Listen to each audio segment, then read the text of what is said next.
story of the video is titled Monsters in My Room from Season 2, Episode 12, originally airing on December 22nd, 1985.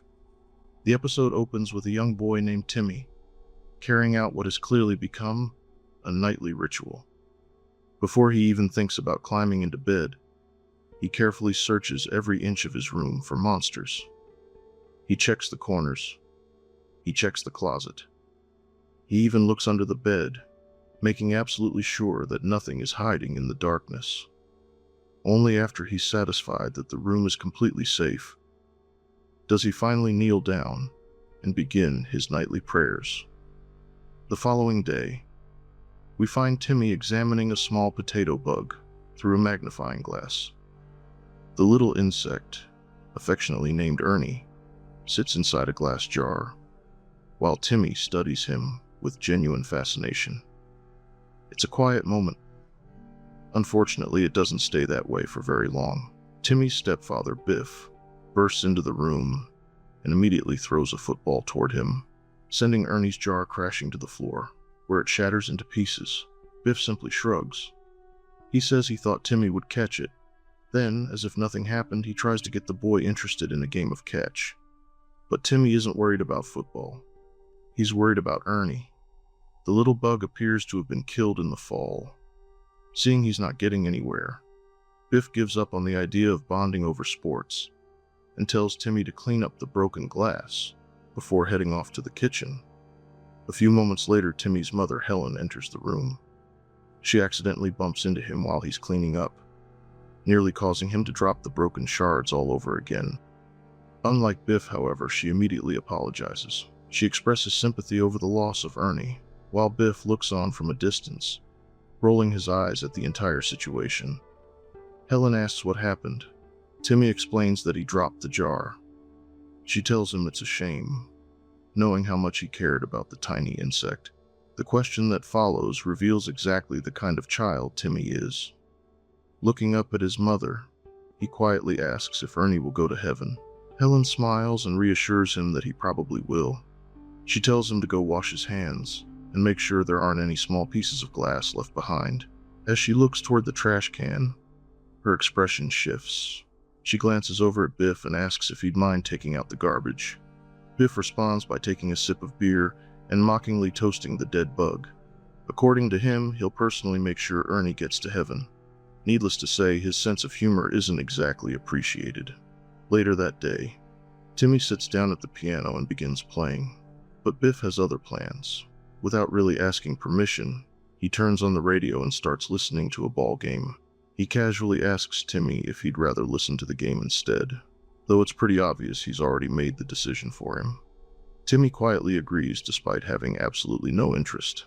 Biff cranks the volume even higher, completely drowning out the piano. Then he starts talking about next season. Maybe they'll buy tickets. Maybe they'll go see a game together. Maybe they'll finally bond. Timmy doesn't seem particularly enthusiastic. Still, Biff invites him to come sit down and listen with his old stepdad. Jokingly, he says he's going to make a man out of him yet.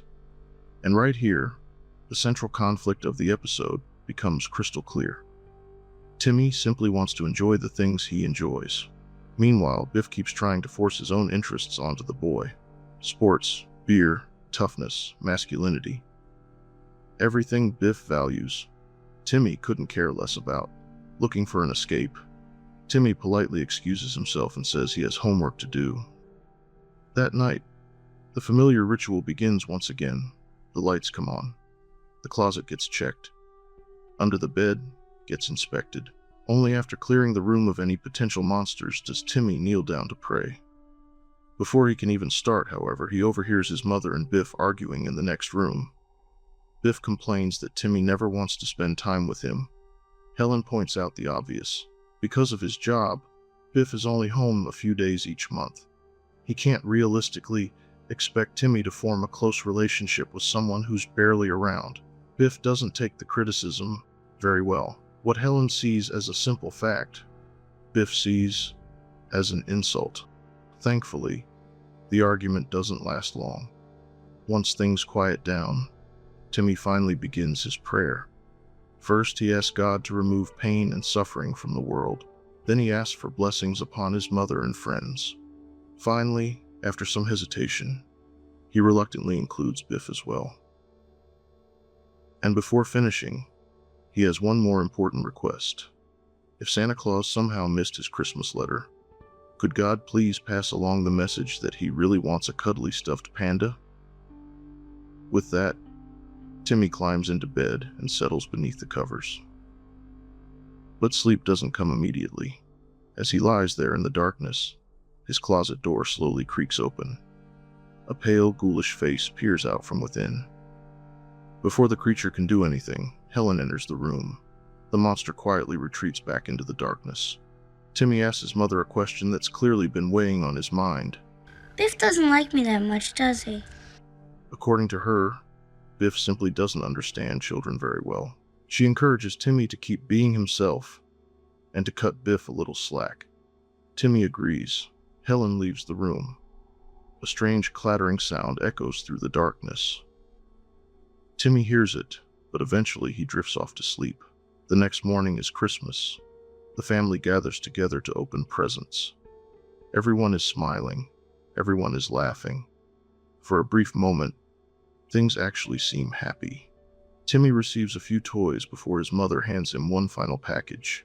He opens it, and his face immediately lights up. Inside is a cuddly stuffed panda.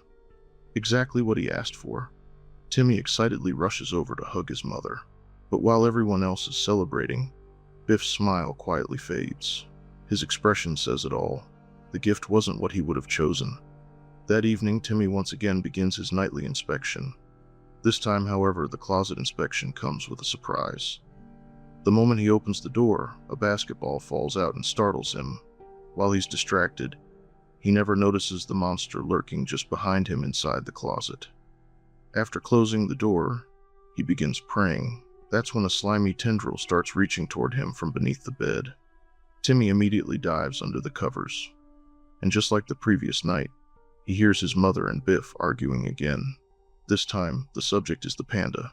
Biff demands to know why Helen bought the boy a stuffed bear.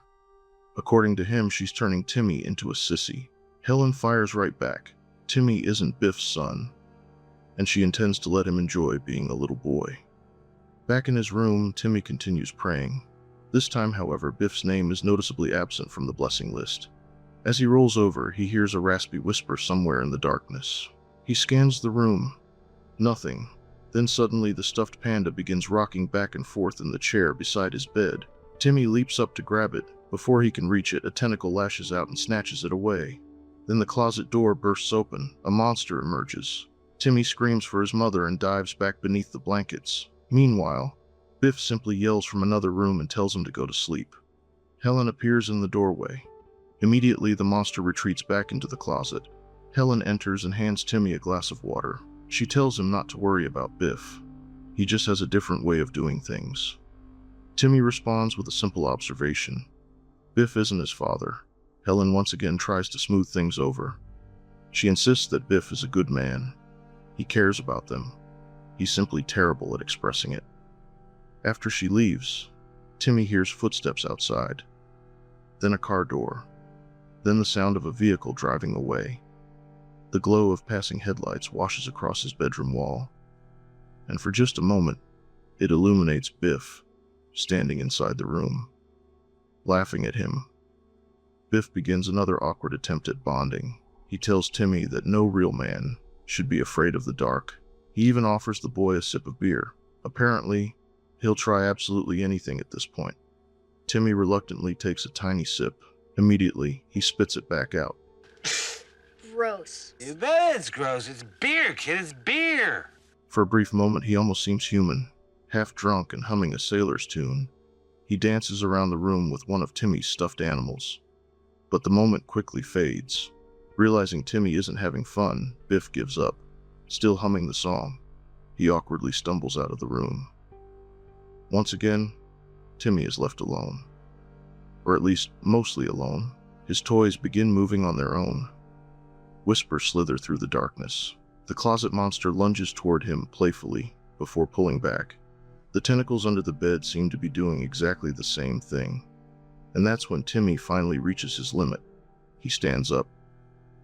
He points at the tentacles and tells them to buzz off. Then he turns toward the closet.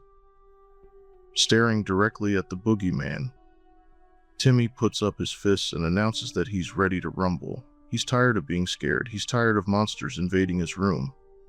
And he's definitely tired of being pushed around by his own toys. Surprisingly, the boogeyman seems more intimidated than Timmy does.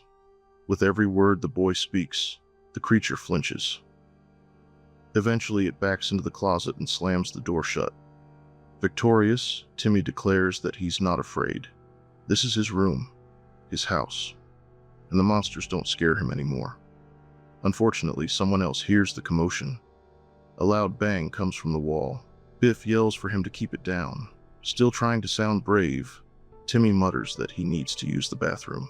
As he opens his bedroom door, the boogeyman peeks out from the closet one last time. Timmy shoots him a stern look. The creature immediately disappears. Timmy makes his way down the hallway and reaches the bathroom. Then the door swings open. Standing inside is an ugly green witch. Timmy screams and runs. Biff asks what his problem is now. Timmy explains that he needs to use the bathroom, but the witch won't let him. Biff has had enough. He accuses the boy of making things up. He says he refuses to coddle him the way Helen does. When Timmy stands up for his mother, Biff completely loses his temper. He threatens to give him a spanking. Moments later, Biff storms into the bedroom and rips the covers off the bed, paddle in hand. He prepares to punish the boy. Then suddenly, the bedroom door slams shut. The witch attacks.